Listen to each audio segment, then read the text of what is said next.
क्या हो अगर इतिहास की किताबें हमें पूरी कहानी ना बताती हों।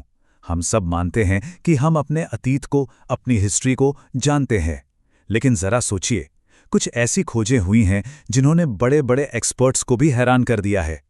ये सिर्फ पुरानी चीजें नहीं हैं, बल्कि ये एक ऐसे छुपे हुए इतिहास के सुराग हैं जिसके बारे में हमें कभी बताया ही नहीं गया। और यहीं पर सबसे बड़ा सवाल खड़ा होता है, क्या हम वाकई अपने अतीत को समझते हैं? इस सफर में हम इन चीजों को सिर्फ अजूबों की तरह नहीं देखेंगे, बल्कि इन्हें ऐसे सबूतों की तरह देखेंगे जो हमारी हिस्ट्री की पूरी किताब को ही शायद दोबारा लिख सकते हैं। तो चलिए इस पहेली की परतों को खोलना शुरू करते हैं। हम एक एक करके उन खोजों पर नजर डालेंगे जो हमारी आधिकारिक हिस्ट्री में कहीं फिट ही नहीं बैठती, जैसे किसी कोड में कोई गड़बड़ हो। हर टुकड़ा हमें एक बड़ी और बहुत ही रहस्यमयी तस्वीर के और करीब ले जाएगा। हमारा पहला पड़ाव है इंजीनियरिंग के वो चमत्कार जो समय को मात देते हैं। हम उन स्ट्रक्चर्स से शुरू करेंगे जिन्हें देखकर ऐसा लगता है कि अपने समय से हजारों साल आगे की सोच से बनाए गए थे। असली सवाल तो ये है कि आखिर इन्हें बनाया कैसे गया। पेरू में सैक्सेवा मान की इन दीवारों को देखिए। यहाँ 300 टन के पत्थर हैं, मतलब कई बड़ी व्हेल मछलियों के वजन के बराबर, और उन्हें इतनी बारीकी से जोड़ा गया है कि उनके बीच एक कागज भी नहीं जा सकता। इनका लोगों के पास ना तो आज की तरह क्रेन थी, ना ही कोई लेजर तकनीक। तो सवाल यह है कि आखिर उन्होंने ये किया कैसे? ये एक ऐसा सवाल है जो आज भी इंजीनियरों को सोचने पर मजबूर कर देता है। और फिर आता है तुर्की का गोबेकली टेपे। अंदाजा लगाइए, ये पिरामिड से भी हजारों साल पुराना है, और इसे बनाया था शिकारी संग्राहकों ने, यानी वो लोग जिनके बारे में हम सोचते थे कि वो सिर्फ गुफाओं में रहते थे और शिकार करते थे। लेकिन सबसे अजीब बात तो ये है कि इसे बनाने के बाद उन्होंने जानबूझकर इसे मिट्टी में दफना दिया। क्यों? ये कोई नहीं जानता। अच्छा, बड़ी बड़ी इमारतों से हटकर अब कुछ छोटी चीजों पर आते हैं जो अपने अंदर और भी बड़े रहस्य छुपाए हुए हैं। जरा सोचिए, क्या हो अगर हमारे पूर्वज विज्ञान के बारे में हमसे कहीं ज्यादा जानते थे। मिस्र के एक 3000 साल पुराने मंदिर में आपको ये नक्काशी दिखेगी। जरा इसे ध्यान से देखिए। क्या एक हेलीकॉप्टर ऐसा नहीं लग रहा? और क्या वो एक पनडुब्बी है? कुछ लोग कहते हैं कि ये सिर्फ प्रतीकात्मक कला है, तो कुछ इसे प्राचीन एलियंस का सबूत मानते हैं। है ना सोचने वाली बात? ये है रोमन डोडेकाहाइड्रॉन। 12 साइड्स वाली ये रहस्यमयी चीज पूरे यूरोप में सैकड़ों की तादाद में मिली है।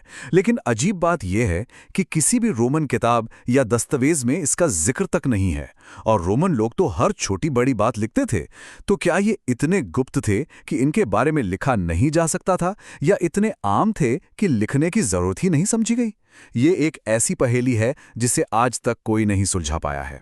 मिस्र से मिला ये सक्कारा बर्ड पहली नजर में देखने पर ये लकड़ी का एक मामूली सा खिलौना लगता है, लेकिन जब इसे स्टडी किया गया तो पता चला कि इसके पंख पूरी तरह से एरोडायनामिक है, यानी उड़ान भरने के लिए एकदम परफेक्ट। ये डिजाइन का वो सिद्धांत है जिसे हम तो अभी कुछ 100 साल पहले ही समझ पाए हैं। क्या ये सिर्फ एक खिलौना था या किसी असली ग्लाइडर का छोटा सा मॉडल? अगर ये मॉडल था तो ये इतिहास की हमारी समझ को पूरी तरह बदल सकता है। तो अब तक हमने असंभव इमारतें और खोई हुई टेक्नोलॉजी देखी, लेकिन अब कहानी और भी ज्यादा अजीब होने वाली है। क्या हो अगर हमारे पूर्वजों का सामना ऐसे जीवों से हुआ हो जो इंसान थे ही नहीं? 20 करोड़ साल। जी हाँ, 20 करोड़ साल। ये उम्र है दक्षिण अफ्रीका की उस ग्रेनाइट की चट्टान की जिसमें एक ऐसा राज दफन है जिस पर यकीन करना मुश्किल है। उसी चट्टान में ये 12 फुट लंबा पैर का निशान मौजूद है। अगर हिसाब लगाया जाए तो ये किसी 30 फुट लंबे इंसान का पैर होगा। विज्ञान कहता है कि ये नामुमकिन है, लेकिन फिर भी वो निशान वहां है, उस पत्थर में जमा हुआ। तो सवाल ये नहीं है कि क्या ये वहां है, सवाल ये है कि ये वहां कैसे आया।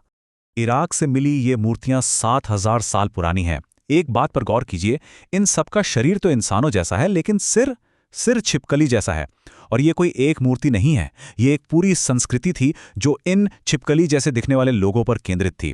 क्या ये उनके देवता थे, या ये कोई ऐसी चीज थी जिसे वो सच में देखते थे?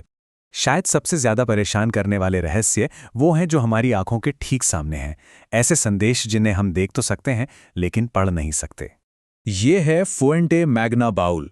ये मिला है बोलीविया यानी साउथ अमेरिका में, लेकिन इस पर जो लिखावट है वो प्रोटो सुमेरियन है, जो प्राचीन मेसोपोटामिया यानी आज के इराक की भाषा थी। इन दोनों जगहों के बीच हजारों मील का फासला है। इतिहास कहता है कि इन दोनों सभ्यताओं का कभी कोई संपर्क ही नहीं हुआ, तो फिर ये कटोरा वहां कैसे पहुंचा? और ये है शिगिर आइडल, जो रूस में मिला था।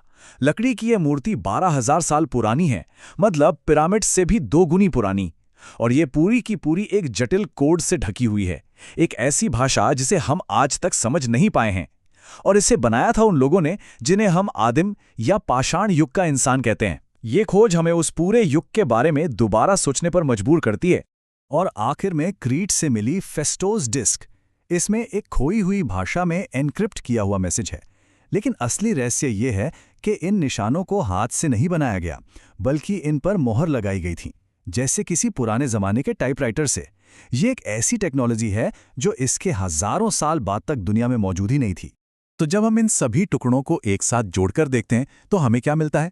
हमें एक ऐसी तस्वीर मिलती है जो हमें बताई गई कहानी से बहुत बहुत अलग है। ये एक ऐसे अतीत की ओर इशारा करता है जहां शायद ऐसी टेक्नोलॉजी, ऐसा ज्ञान और शायद ऐसे जीव भी थे जिन्हें हम बहुत पहले भुला चुके हैं। ये सब कुछ हमें एक आखिरी सवाल पर लाकर खड़ा कर देता है। क्या हमारा इतिहास वाकई एक खुली किताब है जिसे हम पढ़ चुके हैं, या फिर ये एक बंद बक्सा है जिसके सबसे बड़े और गहरे राज अभी भी खोले जाने का इंतजार कर रहे हैं?